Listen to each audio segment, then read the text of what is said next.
एक बार फिर से आ जा, दिल में मेरे समा जा। वो कलाकार जो अपने दोस्तों और जानकारों के कहने पर अचानक फिल्मों में काम करने मुंबई चले आए थे। याद आ रहे हैं गुजरे हुए ज़माने। एक ऐसे कलाकार जिसकी आवाज और अभिनय ने फिल्म जगत को ऊंचाइयों पर पहुंचाया। दिल दिया हाय ये क्या किया। फिल्म जगत का वो सितारा जिसकी पहली फिल्म ने ही दर्शकों के दिलों में अपनी जगह बना ली और फिल्म सुपरहिट हुई। आईने में एक चांद सी सूरत नजर आए। लेकिन क्या आप सोच सकते हैं कि फिल्मों के दर्शक उन्हें अपनी बेजोड़ अभिनय क्षमता और सुरीली आवाज के दम पर उस दौर के माने हुए सिंगर के.एल. सहगल के बराबर मानने लगे थे। ये जग दिल की कशिश देख लेना तो खुद ही चले। और क्या आप जानते हैं कि उनके फिल्मों में काम करने के फैसले से उनके पिता बिल्कुल भी सहमत नहीं थे। वो चाहते थे कि उनका बेटा वकील या डॉक्टर बने। किस्मत पे छा रही है क्यों रात की स्याही। और क्या आप यकीन करेंगे कि फिल्मों में काम करने के लिए उनके पिता ने अनोखी शर्त रख दी थी, जिसमें उन्होंने कहा था कि फिल्मों में वो अपना पूरा नाम और अपनी पढ़ाई की डिग्री भी लिखा करेंगे। संगीत मेरी जागीर नहीं है, मगर मेरी जिंदगी जरूर है। आखिर कौन था ये फिल्म सितारा? क्या था इनका पूरा नाम? कहाँ हुआ था इनका जन्म? जानेंगे और भी बहुत कुछ। बस बने रहिए इस वीडियो के अंत तक।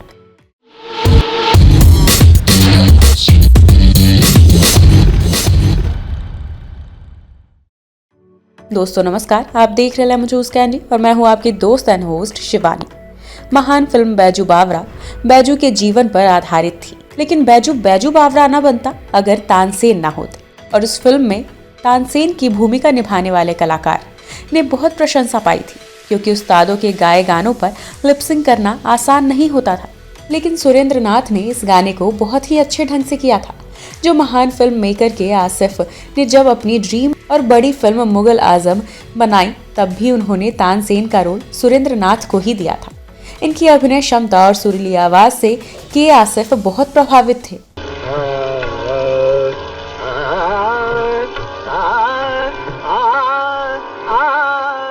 सुरेंद्र नाथ को फिल्म इंडस्ट्री का दूसरा के.एल. सहगल कहा जाता था। तेरा जहां आबाद है मेरा जहां। सुरेंद्र नाथ बीए, एलएलबी, वकालत की पढ़ाई पूरी करने के बाद ही उन्होंने फिल्मों में काम करने का मन बनाया था। इस फैसले से उनके पिता सहमत नहीं थे और उन्होंने सुरेंद्र नाथ के बहुत कहने पर एक शर्त रख दी थी। वो फिल्मों में अपने पूरे नाम के साथ अपनी डिग्री भी लिखेंगे, मगर आज भी लोग उन्हें केवल सुरेंद्र नाम से ही जानते हैं। बाद के दौर में उन्होंने चरित्र भूमिकाएं की, जिस वजह से बहुत से दर्शक उनको मुख्य कलाकार ना समझा, केवल सह कलाकार ही समझते थे। मगर ऐसा नहीं था। वो 30 के दशक के माने हुए फिल्मों के नायक थे। उन्होंने मुख्य भूमिका में अपने दौर की नामी अभिनेत्रियों के साथ अभिनय किया था। दामों में शौकी निगाहों में मस्ती। सुरेंद्र नाथ का जन्म 11 नवंबर 1910 को पंजाब प्रांत के बटाला शहर, गुरदासपुर जिला, ब्रिटिश भारत में हुआ था। इनके पिता का नाम रलिया राम शर्मा था। उन्होंने बटाला से अपनी प्रारंभिक शिक्षा प्राप्त की और बाद में पिता के कहने पर अंबाला की पंजाब यूनिवर्सिटी से बीए एलएलबी किया। वकालत की डिग्री लेने के बाद वो अब वकालत में अपना करियर शुरू करने का मन बना रहे थे। मगर तभी कहा जाता है कि दिल्ली के फिल्म डिस्ट्रीब्यूटर लाला अलोपी प्रसाद की नज़र उन पर पड़ी। उन्होंने सुरेंद्र नाथ को फिल्मों में काम करने की सलाह दी। उस समय फिल्मों में काम करने के लिए 2 बातें मुख्य हुआ करती थी, एक खूबसूरत चेहरा और दूसरा सुरीली आवाज। ये दोनों ही गुण उनमें मौजूद थे।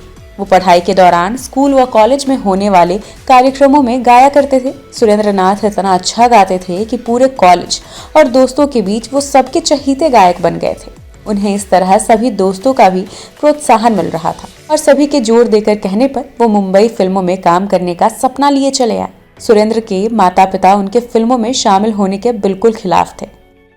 मुंबई आकर उन्होंने जाने माने फिल्म मेकर महबूब खान से मुलाकात की, जो उस समय सागर मूवी टोन नाम की फिल्म कंपनी में काम कर रहे थे। महबूब खान ने उन्हें 1936 में बन रही फिल्म डेक्कन क्वीन में अभिनय करने का अवसर दिया।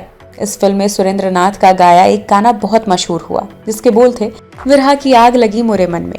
यह गाना के.एल. सहगल साहब की फिल्म देवदास के गाने बालमाए बसो मोरे मन में के धुन पर ही बनाया गया था। विरहा की आग लगी मोरे मन में। इस फिल्म का अन्य गीत सुरेंद्र द्वारा गाया गया एक लोकप्रिय गजल थी, याद न कर दिले हसीन भूली हुई कहानियां। दरअसल देवदास फिल्म की कलकत्ता में धूम मची थी। उसी समय मुंबई फिल्म इंडस्ट्री में सुरेंद्र का आगमन हुआ था।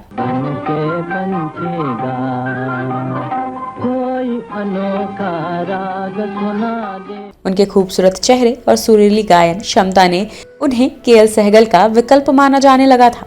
30 के दशक में मुंबई फिल्म इंडस्ट्री और कलकत्ता फिल्म इंडस्ट्री एक दूसरे के कॉम्पिटिटर हुआ करते थे। मुंबई के फिल्म मेकर कलकत्ता के कलाकारों को लुभावने ऑफर दिया करते थे और बहुत से अदाकारा कलकत्ता छोड़कर मुंबई चले भी आए थे। जब फिल्म देवदास को अपार सफलता मिली तो महबूब खान को भी ऐसी ही फिल्म बनाने का ख्याल आया। और अब अच्छी बात यह थी कि उनके पास एक अच्छी आवाज सुरेंद्र नाथ जैसे कलाकार के रूप में थी, जो के.एल. सहगल साहब की आवाज को टक्कर दे सकती थी। साल 1936 में उन्होंने सुरेंद्र नाथ को लेकर फिल्म मनमोहन बनाई, जिसको जिया सरहदी ने लिखा था और फिल्म में बिब्बो उनके साथ अभिनेत्री के तौर पर काम कर रही थी। यह फिल्म सुपरहिट रही। इसके बाद सुरेंद्र को गरीबों का देवदास कहा जाने लगा। इसी साल सागर मूवी टोन के बैनर तले एक और फिल्म आई, ग्राम कन्या। यह फिल्म भी सफल रही। अब तक उनकी तीनों फिल्मों की सफलता ने उन्हें फिल्म इंडस्ट्री में पूरी तरह से बतौर सफल सिंगर एक्टर स्थापित कर दिया। इसके बाद साल 1937 की फिल्म जागीरदार भी हिट रही, मगर साल 1938 में रिलीज फिल्म ग्रामोफोन सिंगर बहुत ज्यादा सफल फिल्म बन गई। इस फिल्म में भी इनकी जोड़ी बिब्बो के साथ देखने को मिली।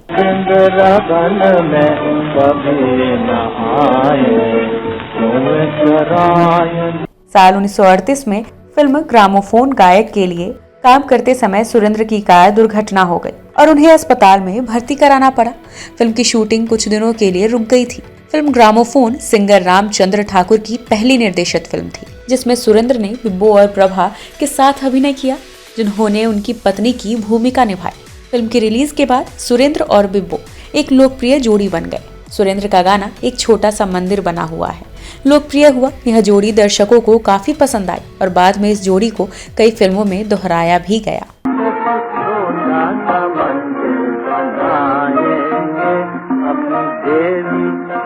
साल 1929 में इनकी 3 फिल्में रिलीज हुई, जिनमें सर्वोत्तम बादामी की film ladies only, Nandlal Jaswant Lal की फिल्म जीवन साथी और चमन लाल लुहार निर्देशित फिल्म सेवा समाज थी। तीनों फिल्में कुछ खास नहीं चल सकी, लेकिन सुरेंद्र नाथ के अभिनय कौशल की तारीफ दर्शकों ने करी।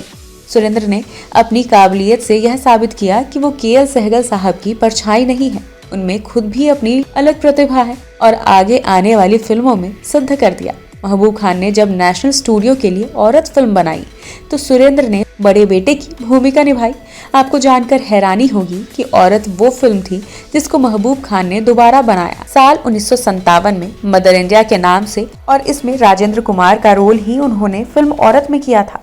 देख कितने सुंदर पहला है माँ, कौन की तारीफ कर रहा है? झूठ माँ, बिल्कुल झूठ। जब सागर मूवी टोन और जनरल फिल्म्स आपस में मर्ज हुई और नेशनल स्टूडियो की नींव पड़ी, तो महबूब खान ने सुरेंद्र को लेकर साल 1940 में 2 फिल्में बनाई, जिनमें से एक थी फिल्म औरत और दूसरी अली बाबा। यह फिल्म 2 भाषाओं में बनाई गई थी, जिसे हिंदी और पंजाबी दोनों में बनाया गया था, जिसमें सुरेंद्र ने अली बाबा और उनके बेटे की दोहरी भूमिका निभाई थी। सुरेंद्र नाथ ने जब फिल्मों में काम करना शुरू किया था तब स्टूडियो सिस्टम होता था, लेकिन सुरेंद्र की फिल्मों पे नजर डालें तो 40 के दशक में उन्होंने अलग अलग स्टूडियोज और डायरेक्टरों के साथ काम किया था। 1943 के फिल्म पैगाम अमर पिक्चर्स के बैनर तले बनी फिल्म विश कन्या रंजीत स्टूडियो के फिल्म विश्वास वाडिया मूवी टोन की और लाल हवेली बॉम्बे सिने टोन की फिल्म थी। अब तो मन ढूंढे कहते हैं जब महबूब खान ने अपना प्रोडक्शन हाउस बनाया था तो सुरेंद्र ने भी फ्रीलांसर की तरह काम करना शुरू कर दिया था। साल 1952 में उन्हें विजय भट्ट की फिल्म बैजू बावरा में तानसेन की भूमिका निभाने की पेशकश की गई। मीना कुमारी और भारत भूषण की मुख्य भूमिकाओं वाली फिल्म व्यावसायिक रूप से एक बड़ी सफलता बन गई। संगीत मेरी जागीर नहीं है, मगर मेरी जिंदगी जरूर है। नौशाद द्वारा रचित इसका संगीत लोकप्रिय हो गया। दरबारी संगीतकार तानसेन और लोकप्रिय बैजू के बीच संगीत गायन प्रतियोगिता फिल्म का एक मुख्य आकर्षण था।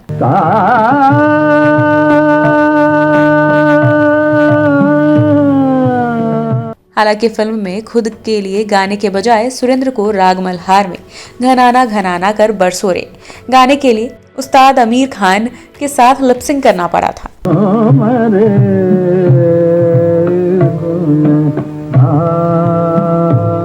50 का दशक आते आते उन्होंने भी मैच्योर रोल करने शुरू कर दिए थे। साल 1952 की बैजू बावरा और साल 1954 की गवैया जैसी कुछ फिल्मों को छोड़ दे तो वो बहुत सी फिल्मों में हीरो हीरोइन के पिता की भूमिका में नजर आने लगे थे। दिल दे के देखो, हरियाली और रास्ता, गीत गाया पत्थरों ने, मिलन, सरस्वती चंद्र, दाग, 36 घंटे जैसी फिल्मों में वो चरित्र भूमिकाओं में नजर आए। उनकी आखिरी फिल्म 1977 में आई जिसका नाम था अभी तो जी ले।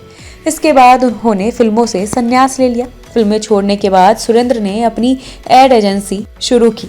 सुरेंद्र फिल्म प्रोडक्शन के नाम से बाद में उसका नाम 2 बार बदला, पहले जेके एडवर्टीजमेंट्स और फिर हो गया MFR प्रोडक्शन, जिसे बाद में उनके बेटों जितेंद्र और कैलाश ने चलाया। उनके बेटे जितेंद्र और बेटी रोहिणी पिंटो भारतीय विज्ञापन कंपनी FAR कमर्शियल का प्रबंधन करते हैं। उनके छोटे बेटे कैलाश के विज्ञापन फिल्म निर्माता और कैलाश पिक्चर कंपनी के संस्थापक हैं। उन्होंने अभिनेत्री आरती गुप्ता से शादी की है। अगर इनके विवाह की बात करें तो सुरेंद्र नाथ का विवाह 3 मार्च 1945 को लाहौर में सत्य ऋषि से हुआ था। सत्य ऋषि लेखक तिलक ऋषि की बहन थी। सुरेंद्र और सत्या के 4 बच्चे थे, 2 बेटियां और 2 बेटे, सुनीता, जितेंद्र नाथ, कैलाश और रोहिणी। दूरदर्शन पर जो अलग अलग भाषाओं में मिले सुर मेरा तुम्हारा का जो फर्स्ट वर्जन आया था वो उनके बेटे कैलाश सुरेंद्र नाथ ने ही बनाया था। 11 सितंबर 1987 को सुरेंद्र 76 वर्ष की आयु में हमेशा के लिए दुनिया छोड़कर चले गए। उन्होंने अपने फिल्मी जीवन में लगभग 65 फिल्मों में काम किया और 5 फिल्मों में प्लेबैक सिंगिंग की थी। सुरेंद्र ने अपनी मृत्यु से कई साल पहले कोलगेट और लिरल जैसी बड़े ब्रांडों के लिए विज्ञापन फिल्में और टेलीविजन विज्ञापन बनाना शुरू किया था। आज शायद उनके बारे में कोई न जानता हो, लेकिन क्या उनके गाए वो गीत भुलाए जा सकते हैं? जब तक वो गीत जिंदा रहेंगे तब तक लोगों के दिलों में सुरेंद्र याद आते रहेंगे। तो दोस्तों, आपको स्टोरी कैसी लगी हमें कमेंट बॉक्स में ज़रूर बताइएगा। अगर आपको इनके बारे में और भी कोई जानकारी पता हो तो वह हमें कमेंट बॉक्स में अवश्य लिखिएगा। अब दीजिए अपने दोस्त एंड होस्ट शिवानी को इजाज़त। नमस्कार।